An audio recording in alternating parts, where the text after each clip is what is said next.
Okay, thank you, Alex. Good morning, good afternoon, everybody. Welcome to TriStar's webinar for KeyShot 10. We're going to share with you today some of the new capabilities and improvements in KeyShot 10.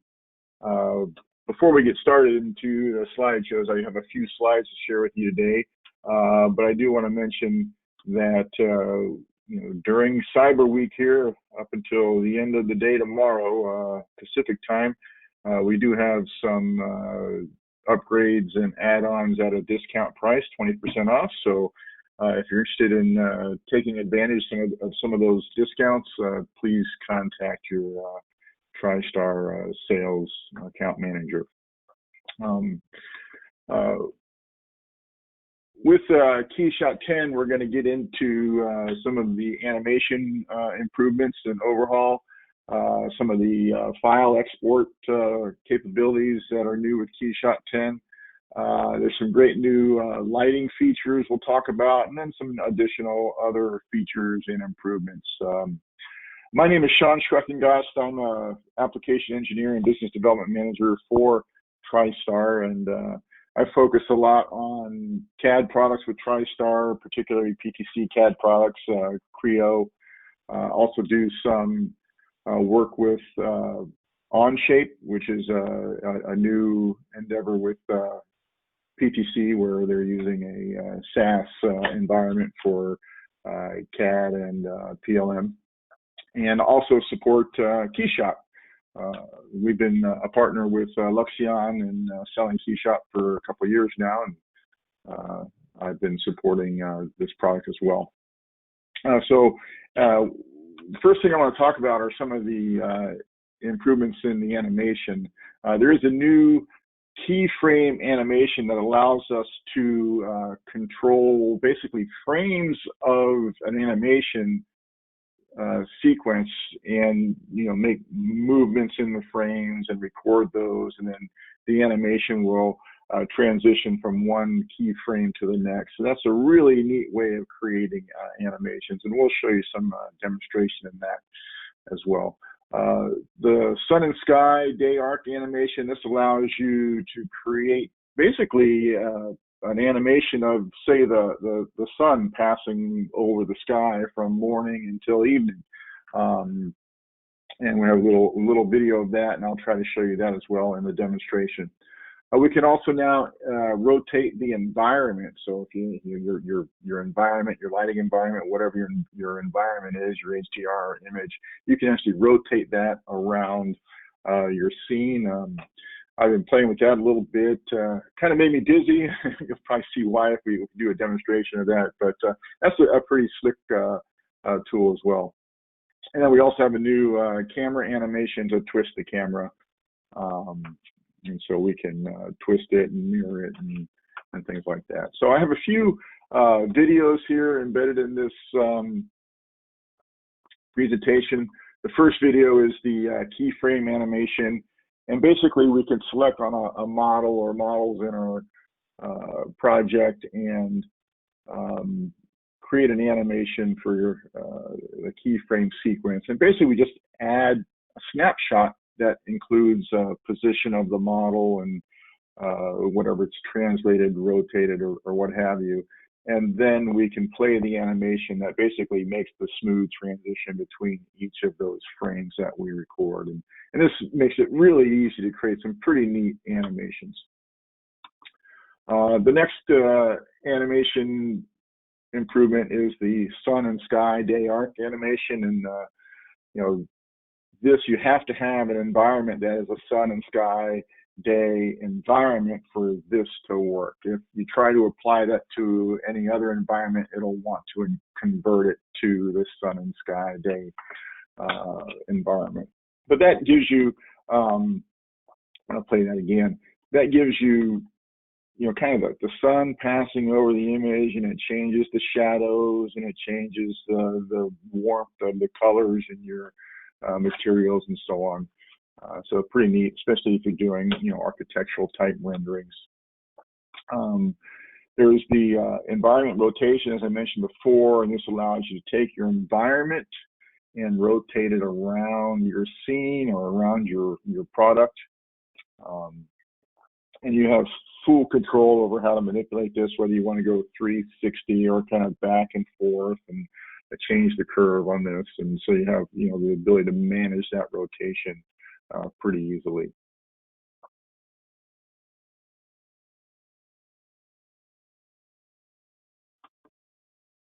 And then the twist camera animation, this is just a new animation for your camera, which allows you to twist it, some degree, angle, and then back again if you want to. And just an added capability to the camera animations.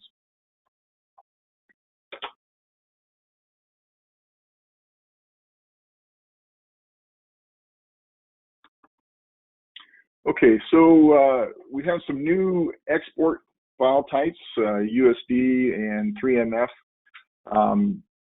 A lot of these export capabilities support 3D printing and augmented reality and your free viewers for renderings.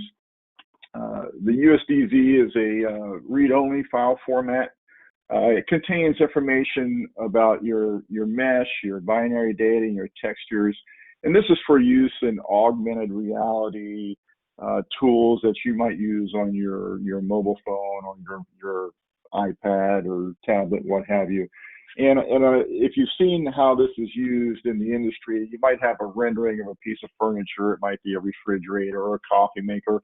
And we want to see how that looks, in my living room or on my kitchen counter. So this export type allows me to do those types of things. There's also support now for 3MF compatible 3D printers. If you've used 3D printing tools, typically we're working with STL type file format.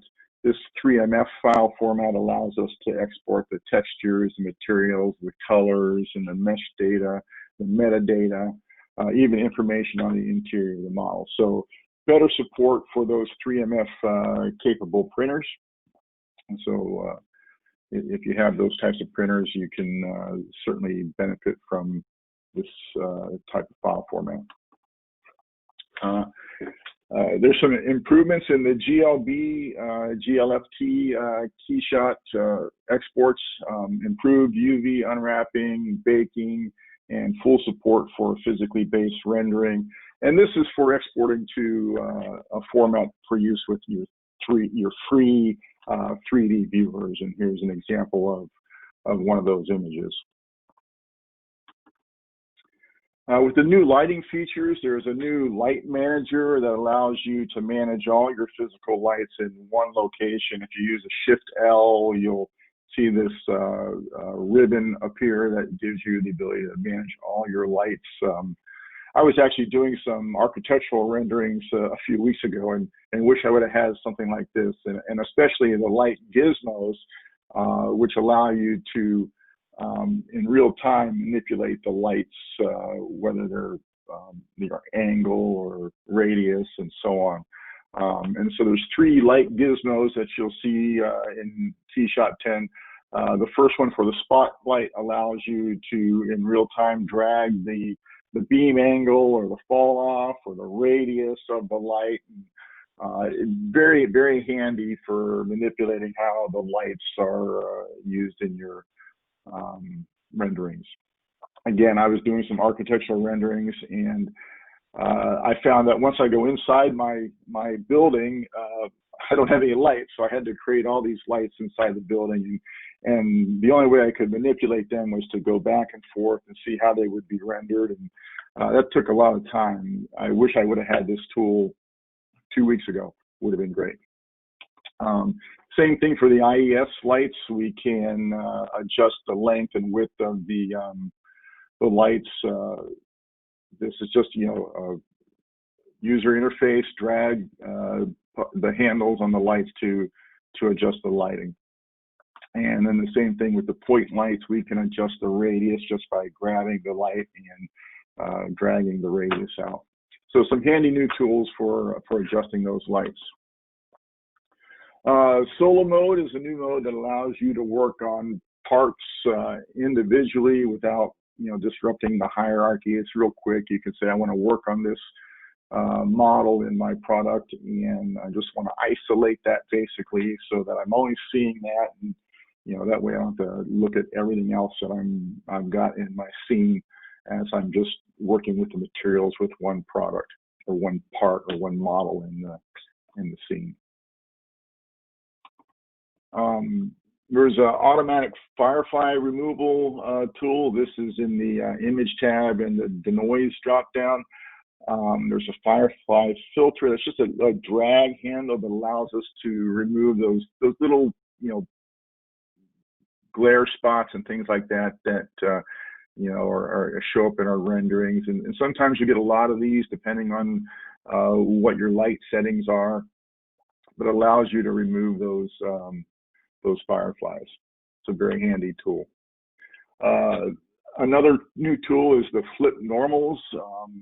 This allows you to reverse the normal direction of some of your surfaces. I would have used this a couple weeks ago as well. I had a customer that I was doing some rendering demonstrations for, and the surface models that I had imported, actually the normals, made it so that you could actually see right through the model because the normals were reversed. And this tool will allow you to reverse that. And, what we want is the normals to come out of the model, not go into the model. And in these illustrations, you can see we have some blue pointers. Those show the normals facing out of the model, and the red surfaces are where the normals are facing in. And then we can just select those and flip them. And that's available from the tools menu. Lock camera mapping. This gives you the ability to project an image onto the geometry from a fixed camera position. This allows you to control the placement of the texture so it looks, as it would in the real world when you're putting these texture maps on surfaces. So it uses the camera angle as if you're just, looking at the texture map through the camera. So some more improvements with the updated move tool. I've changed the user interface for that. Some real cloth improvements if you've used the real cloth materials. Some rendering improvements with the caustics and denoiser, tune materials, and then some improvements with the network rendering. So first, the move tool interface has been revamped. Instead of checkboxes for translate, rotate, and scale, we now have icons, and then we have an advanced drop down that has more options. So you'll see this if you're using previous versions of KeyShot. It's a little bit neater looking interface, and it also they've improved the tracking of mouse movements. And if you've ever dragged models with the move tool before, you'll notice that the dragging isn't necessarily as accurate as if you were to type in the values. So they've improved that a little bit. With the real cloth materials, there's some user interface and processing updates that give you some better control over the real cloth materials, increased fiber level details. So if you're doing things that have fabrics in them, cloth, just improvements in how those render in your images. This is some pretty neat stuff if you're doing those kinds of things. A lot of what we do in engineering that doesn't necessarily include cloth, but if you do have some products that use cloth, there's improvements there. This example here, this is actually a model that or a scene that comes with KeyShot 10, so you can play around with this, and the interface includes improvements for weave presets and pattern editing and single-sided or two-sided geometry. You can swap the normals back and forth and add transparency if needed. There's some neat demos on KeyShot's YouTube channel that show these types of capabilities very well. Unfortunately, we don't have time to get into some of these today. We're going to do, some animation and some lighting examples, but some of these more advanced type capabilities you can find on the YouTube channel. Improvements in caustics to converge faster for CPU and GPU based renderings. And these examples, just the light passing through transparent objects is, greatly improved. Previously you would see kind of more of a darker shadow in this image to the left where the light's passing through the glass of orange juice. So just some improved caustics behavior in your renderings. Also with the appearance of the rough dielectrics, how the light is scattered through microfacets, improvements in KeyShot 10 you see on KeyShot 9 on the left image here, KeyShot 10 on the right, just the improvements in the image overall. One of the things to point out is, where the shadow is being cast in the KeyShot 9, you kind of lose some of the detail behind the shadow, but here in the KeyShot 10, you're able to see that detail now. So much better renderings with the rough dielectrics. The denoiser is improved. We can now do denoise in the real-time rendering, and so that both in the real-time and the rendered image are the same. And the denoiser just allows you to get rid of some of that noise that diminishes the detail in some of your renderings. And in this image here, you can see in the curtains, there's a little bit better detail. Some of the other details in the rug and stuff, if you look closely, you can see the improvements. This image is quite as obvious as this next image here, where we have this tea kettle, and you can see the improvements in the denoise capabilities between the two images here. So quite an improvement in the way the rendering handles the denoise. With the tune materials, the tune material outline behavior has been improved to be more like the industry standard that you might see in line art illustrations. So just improvements in the overall handling of the outlines. And then with network rendering, there's a troubleshooting mode now for network rendering. So if you have problems with your rendering, there's tools for debugging. There's optimized archiving speed. So it's 30% improvement that we're seeing in some of the larger animations and renderings. And then some reduced network transfer times, added improvement of the compression of file transmissions, and eliminating the united file archiving for basically improved performance over the network. So with that, let's go ahead and do a demonstration. I've got KeyShot 10 open here. If you've attended my previous presentation, I had rendered this beer bottle, if you will, and so I'm going to go ahead and use that for the purpose of this demonstration.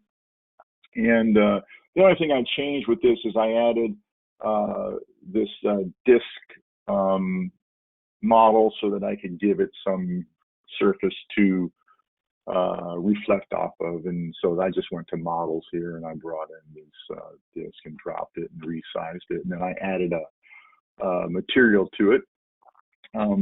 First thing I want to do with this is I want to add a light here and show you the new light gizmo. So I'm just going to go into edit and add light, and I'm going to add a spotlight. And I'm going to put that spotlight in a position in the Y, I'll say 24, and in the Z 12, and I'm going to rotate it by about 35 on in the X. And so that gives me a little bit of a spotlight. If I were to zoom out, you'll see the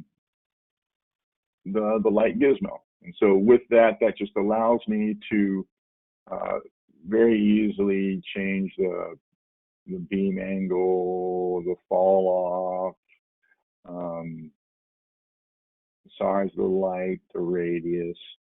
So I got a lot of neat little controls that are just drag and drop basically for the light. That lets me work with that. I can also do a Shift L, which brings me up with my light tool, so I can manage all my lights. If I had multiple lights in this, I can manage them here with this dialog. Okay, so I like what I've got there with that light. I'm going to go back to my home view here. That light's causing my label on this bottle to kind of bleed out a little bit. So I'm going to do some quick adjustments to the materials here. I'm going to modify this material here. We're going to go to the labels, and I'm going to just make it be painted. I think that looks a little bit better. And then we're going to add an opacity texture to this as well.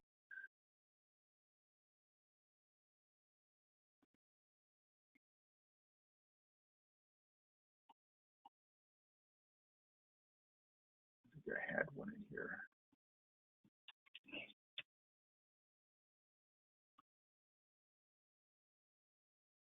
Give it a little bit more realism so it's not bleeding out with the light. I do want to add some changes to the glass. I'm going to change the transparency a little bit here. We'll just make it be 0.25. Everything else looks good there. And then I'm going to modify the beer a little bit on the inside to make it look a little more real. And with this, we're going to change the transparency to 1 and the refractive index to 2. Okay, I'm liking what I see there. And we'll go back to the scene here and create some animations. So the new keyframe animation allows me to right click on my model. I'm going to create an animation, and I'm going to use this keyframe. And basically what this allows me to do is create snapshots along the way of whatever motion I want to create in my animation. The first keyframe is basically the starting point, right? So I'm going to say that I want to leave that one alone, and we'll say okay. But I'm going to push this down in my timeline to about 5 seconds because I really want to end up here, okay? And then I'm going to add another one at this location. So I'm just going to click in my timeline.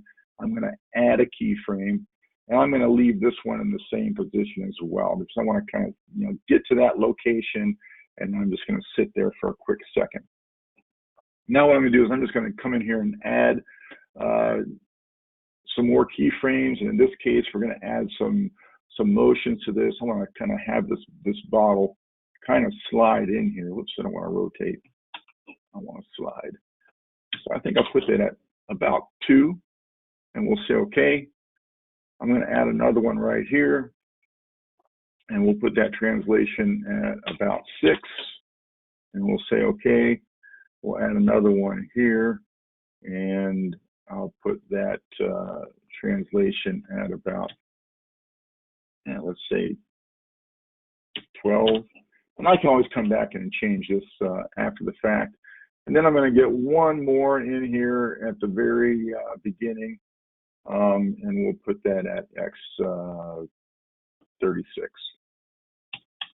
something like that, and say okay. So I'm going to just zoom out a little bit so I can see what's going on here. And there we have my bottle sitting out here on the outside, and we'll play this animation to kind of see what's going on. So the bottle kind of just slides in and then settles into place there. We'll just take a look at that again. And I think I got a little bit of a lag between these two spots here, so maybe I might want to change the position of one of them. I'll take basically, I think, position 2, or is it 1? Yeah, we're going to make that be more like 16. And say OK, and then let's play that and see if that's a little bit better. Yeah, I like that. So that's going to take that bottle and slide it in. Now we could have done this with a simple translation animation, but I don't have all the controls that I get with this keyframe. So what I want to do now is I'm going to stop this from playing. I'm going to zoom out a little bit, and I'm going to go to my first keyframe, and I'm going to add a rotation now in the Y, and I'm going to rotate that bottle around 180 degrees. Sit it like that. I'm going to go to the second one, and then I'm going to rotate that about 90 degrees, and we'll say OK. And then whoops, went in the wrong direction.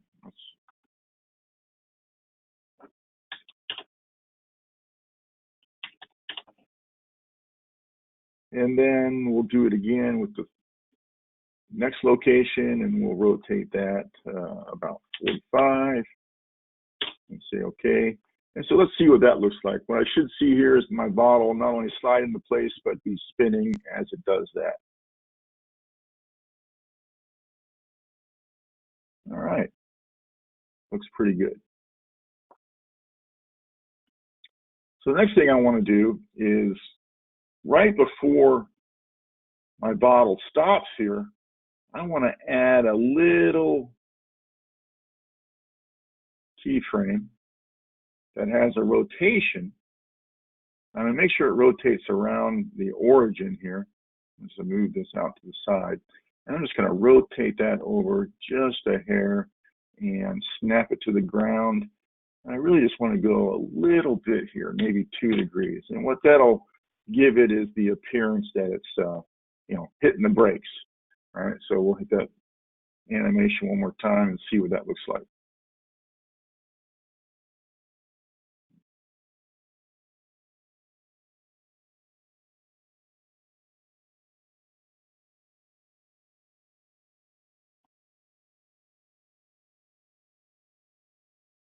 Okay, and then I'm going to add one more animation here and just so that it kind of sits still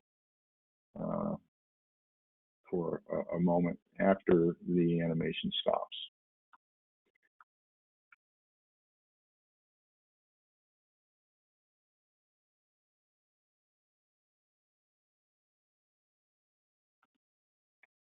One real quick adjustment on that. Snap to the ground. There we go.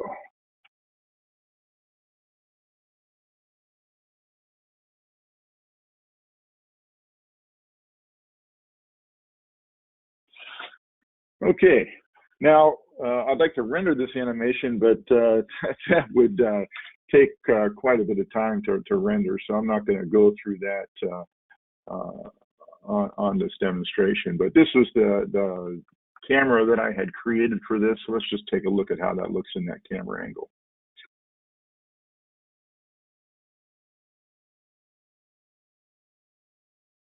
Okay, looks pretty good. I'm going to go back to my home camera. I'm going to turn off this animation. We'll zoom out.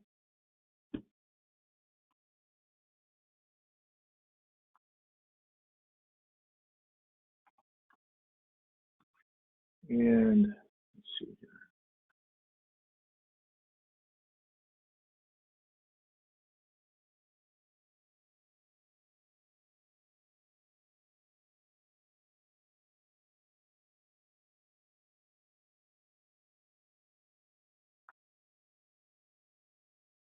Okay. So some other animations that we can create, as we saw in the slideshow, is for the environment. If I were to go to my environment and I add this sun and sky pick here, let's use this daytime in Los Angeles. One of the environments that I can animate here would be to have that actually act as though it were the sun passing overhead, right?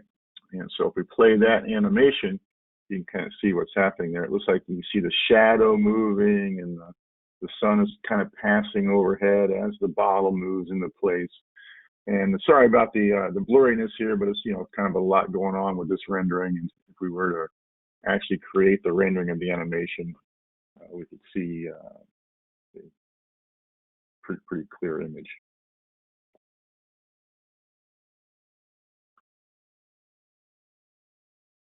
Okay, I'm going to change the environment. Let's take a look at the interior environments that I have to choose from. I'm just going to drag and drop one of these on here. And then I'm just going to zoom out a little bit just to show you what that animation looks like to rotate, right? And so with this, you can see how that environment rotates around. Let's drag that down here.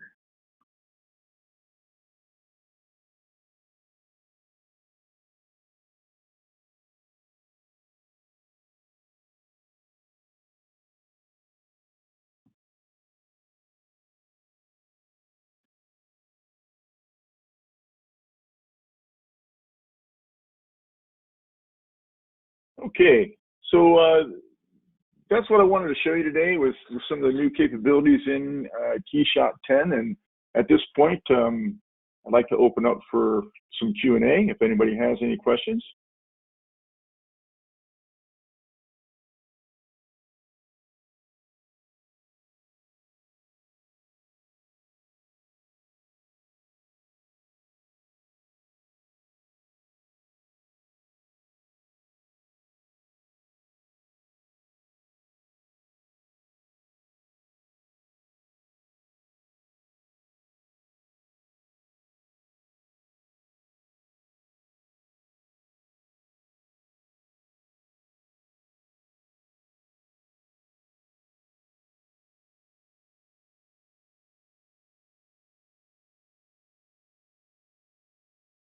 Okay, I guess we don't have any questions. I don't see any in the chat.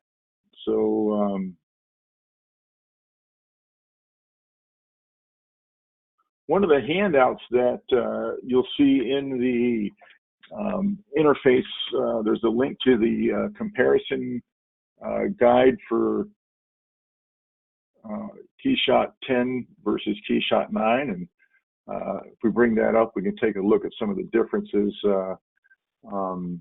that you get if you want to download that for looking at the different versions of what you get with the KeyShot HD, KeyShot Pro, floating and enterprise licenses.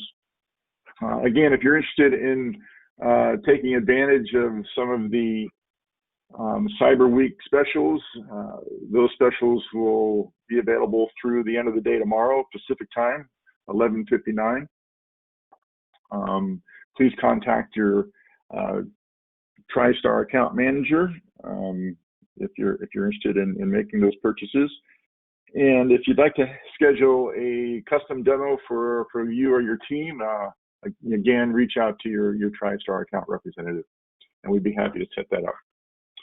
So with that, I'll hand it back over to Alex. Alex, you want to take it from here?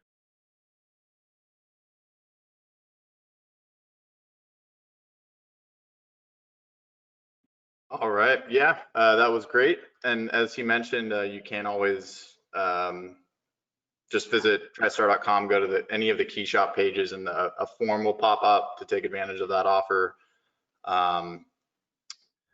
And everyone will be getting a recording in about an hour or so after this ends. But with that, thank you again, Shawn, and thank you everyone for attending. Enjoy the rest of your day and have a great weekend, everyone.